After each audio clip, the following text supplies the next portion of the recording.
Obviously, it's an exciting time of the year as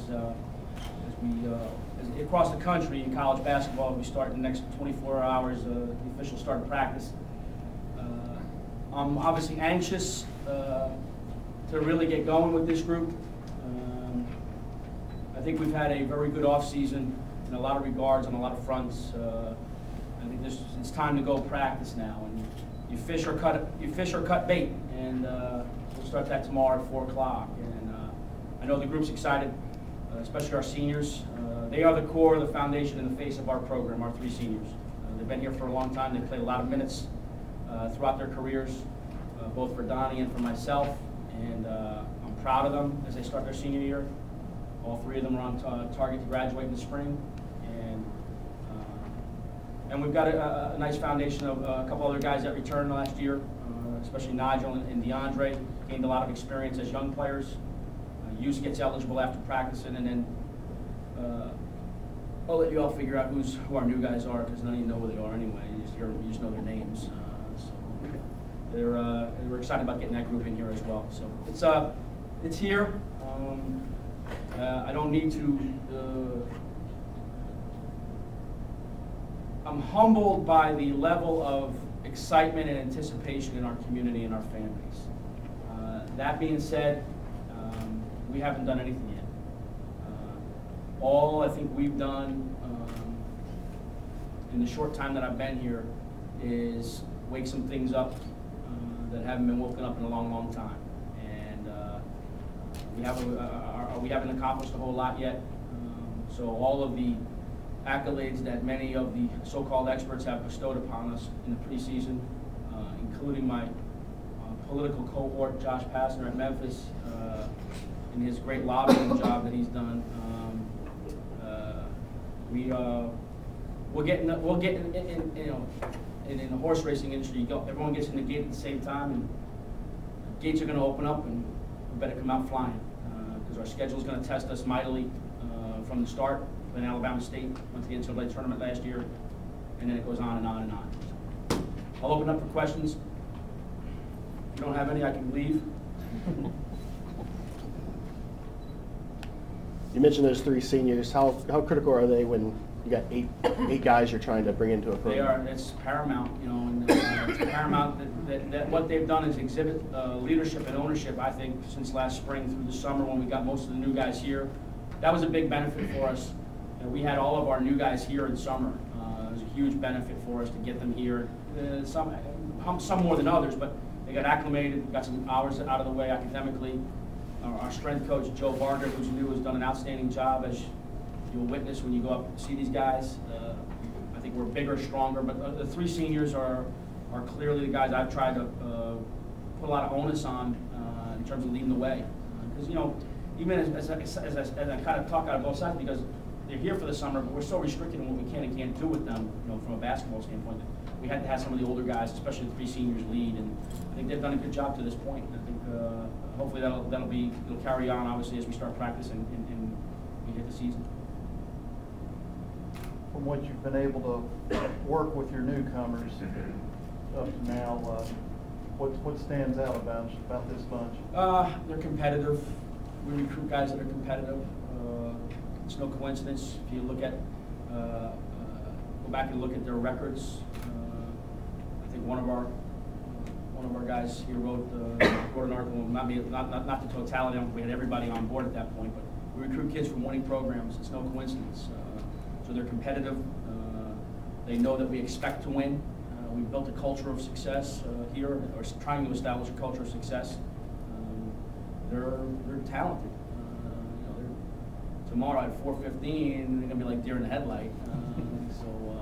But they're good. Even we got a good balance. When you throw 2 junior college kids in, and they played 60 some odd games, albeit at junior college level, but very high junior college level. And high school guys have all played for meaningful places. Martin was #1 in the country at St. Pat's last year for almost the whole season.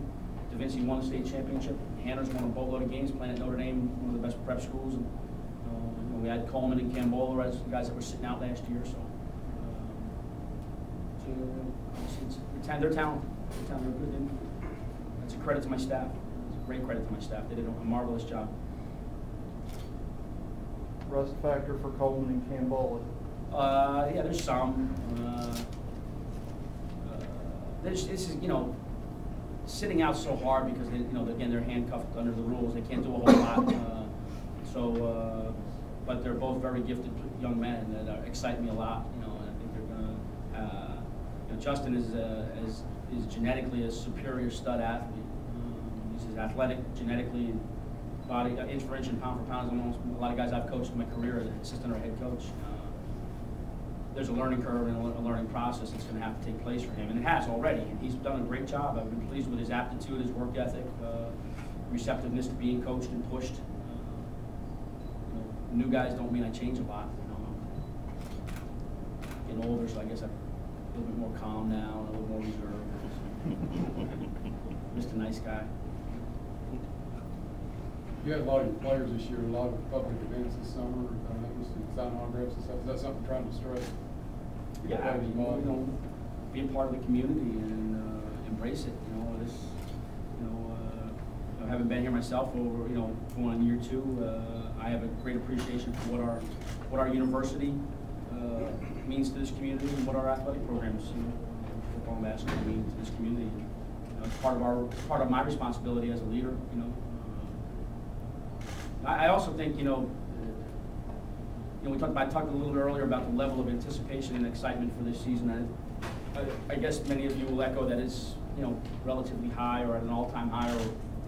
And I also think that mirrors where our university is as a whole. We're at an all-time high in enrollment. We have the leadership of Dr. Cobbin and Mike with the vision he has with this new facilities campaign. So I think I think the momentum everybody senses for basketball in our community, on our campus, in our fan base, I think it also mirrors in all respect to our university as a whole.